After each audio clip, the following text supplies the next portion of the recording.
Madame, Monsieur, il est 6h30. Bonjour à tous et bienvenue à ce journal. Du 19 octobre au 17 novembre dernier a eu lieu l'opération de révision de la liste électorale. Elle s'est déroulée sur toute l'étendue du territoire national et quelques jours après la fin de cette opération, la CEI a fait le point. Face à la presse, elle a annoncé que ce sont 1 461 081 personnes qui ont été recensées. Le point avec Sidonie Davila. En 26 jours d'enrôlement, plus d'1 million de personnes se sont faites enregistrer sur la liste électorale. Ce jeudi, la CEI présente un bilan partiel lors d'un point presse.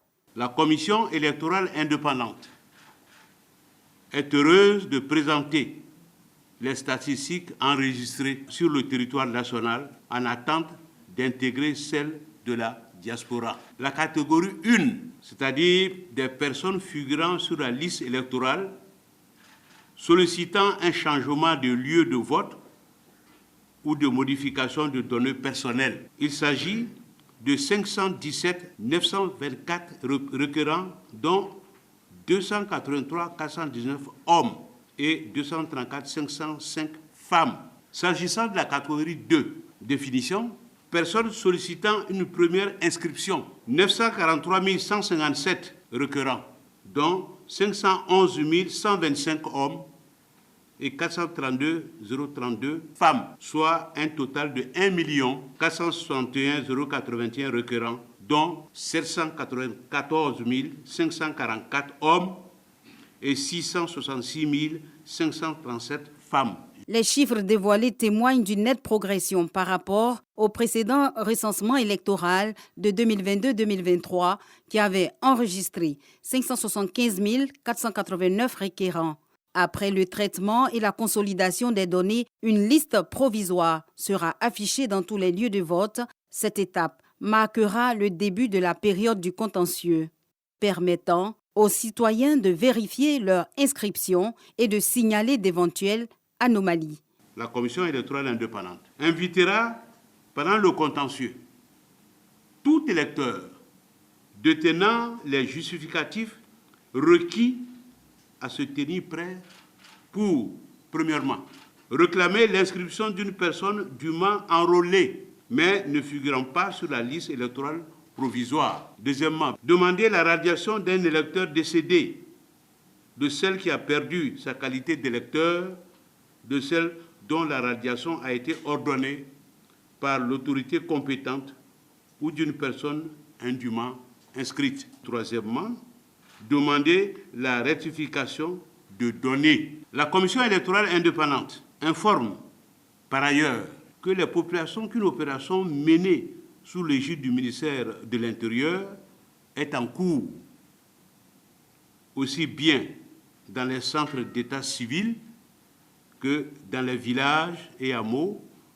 afin de recueillir les pièces ou témoignages susceptibles de permettre d'expurger de la liste électorale de manière efficiente les électeurs décédés. Tous nos compatriotes sont invités alors à y collaborer. La CEI se réjouit de l'adhésion croissante des populations et du soutien des parties prenantes au processus électoral. 63 milliards de francs CFA, ce montant correspond aux dividendes réalisés pour l'exercice 2023 lié à la gestion des entreprises publiques. Et pour améliorer ses performances, la Direction générale du budget de l'État vient de mettre en place de nouveaux outils, le guide de gouvernance. De quoi s'agit-il? C'est ce que nous allons découvrir avec Lancine Bakayoko.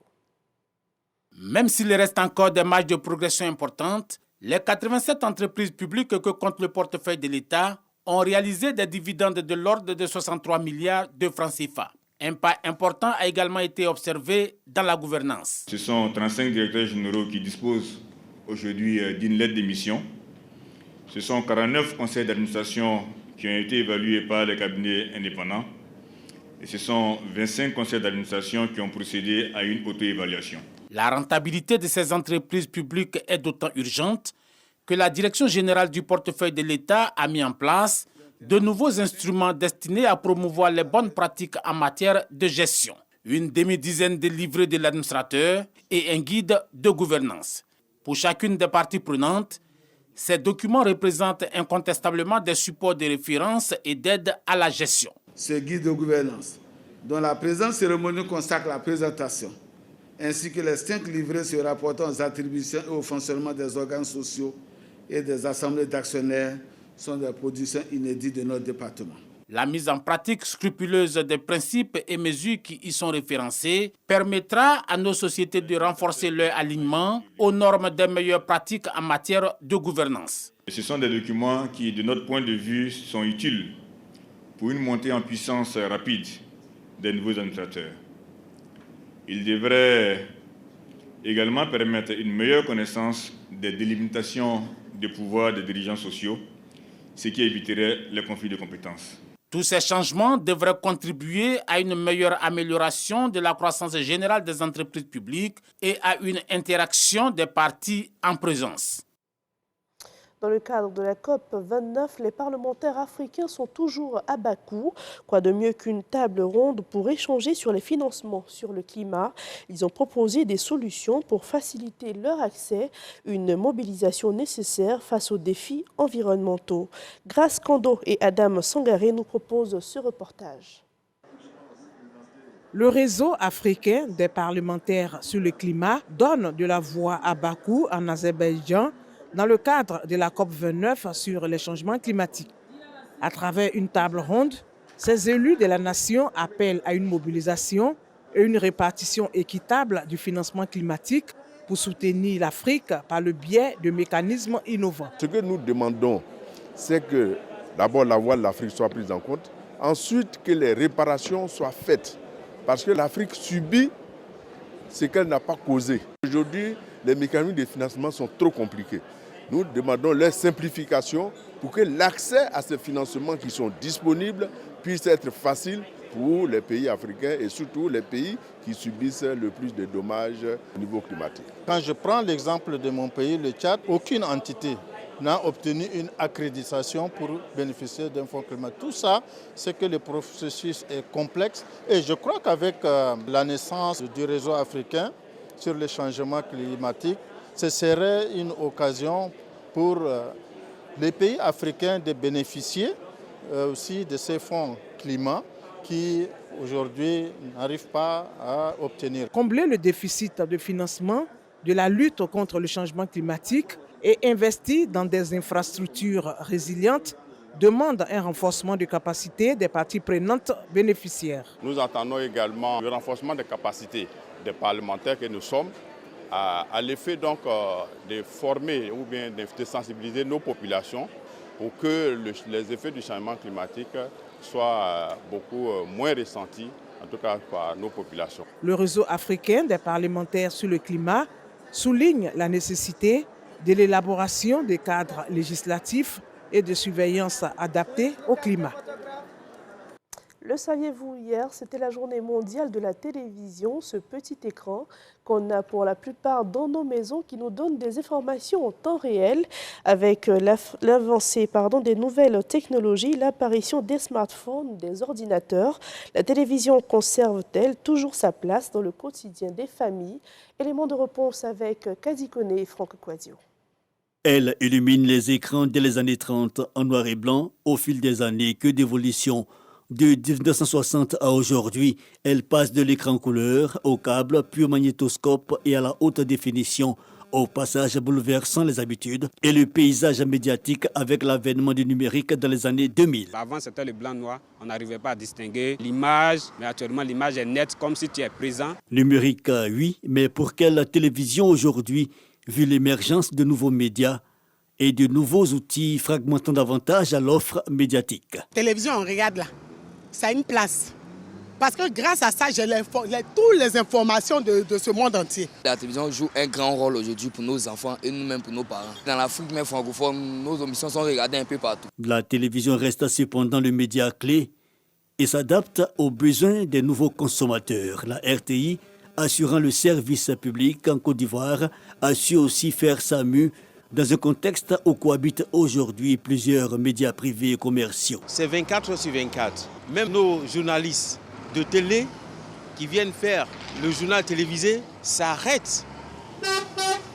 Ça c'est plus. Ce 21 novembre, journée mondiale de la télévision au-delà du contenu à la demande. Cet outil, la télévision, conserve aujourd'hui encore ses prérogatives: informer, divertir et rassembler. Cette semaine, nous avons eu droit à 2 grandes journées. Après la journée mondiale de la télévision, c'était au tour de la journée mondiale de l'enfance. Elle est célébrée chaque 20 novembre cette année. Les tout-petits ont visité le 5e pont. Ils avaient à leur côté un visage connu de l'athlétisme ivoirien, Muriel Aouré. Le reportage est signé Amidi Rassouba. Ces enfants sont émerveillés et captivés par le pont Alassane Ouattara, illuminé en bleu. Derrière cette illumination couleur, un message porté par le Fonds des Nations Unies pour l'enfance, l'UNICEF, aux populations, à l'occasion de la célébration des 35 ans de la Convention relative aux droits de l'enfant.